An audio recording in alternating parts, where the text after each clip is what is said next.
Today we are going to discuss William Wordsworth poems. William Wordsworth's five most famous poems. William Wordsworth is called the poet of nature.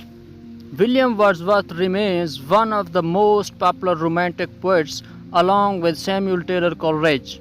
He is credited with launching the Romantic age in English literature.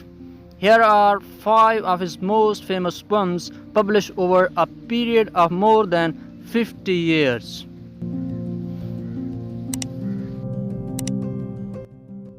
His most famous poem is Daffodils.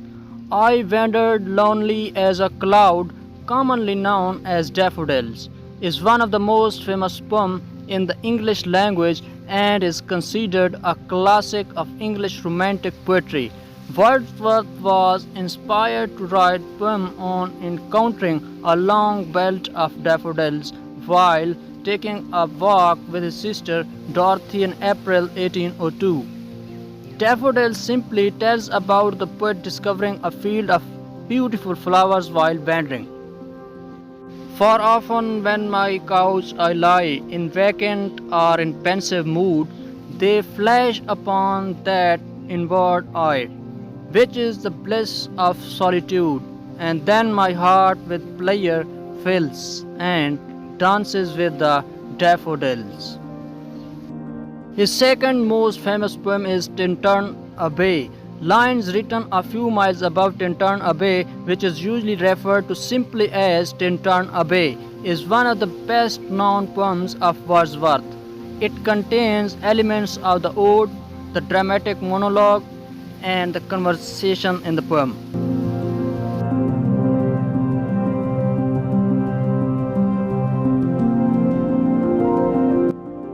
How often in spirit have I turned to thee, O Sylvan bee, thou wandered through the woods, how often has my spirit turned to thee? The Prelude is his another famous poem, considered as Wordsworth's masterpiece by most critics. The Prelude is an autobiographical poem which he started writing at the age of 28 in 1798 and continued to work on it throughout his life. It was published 3 months after his death in 1850. Wordsworth referred to it as the poem on the growth of my own mind.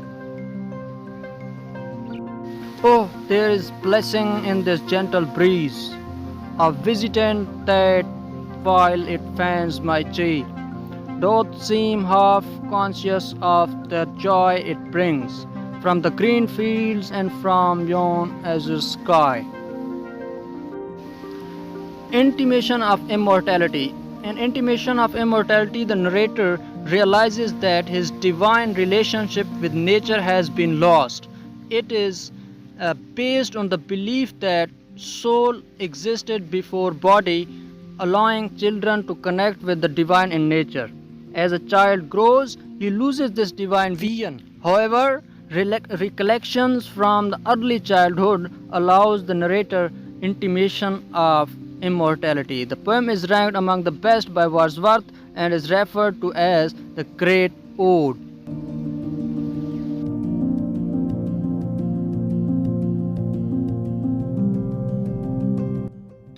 Turn wheresoever I may, by night or day, the things which I have seen, I now can see no more. The Solitary Reaper. The Solitary Reaper is a ballad in which the narrator is captivated by the song of a young girl reaping in the fields. Although the song of the reaper is incomprehensible to him, the tone and expressive beauty of it delights him. He is so taken by the music that he says that anyone passing by should either stop or pass gently so she does not get disturbed.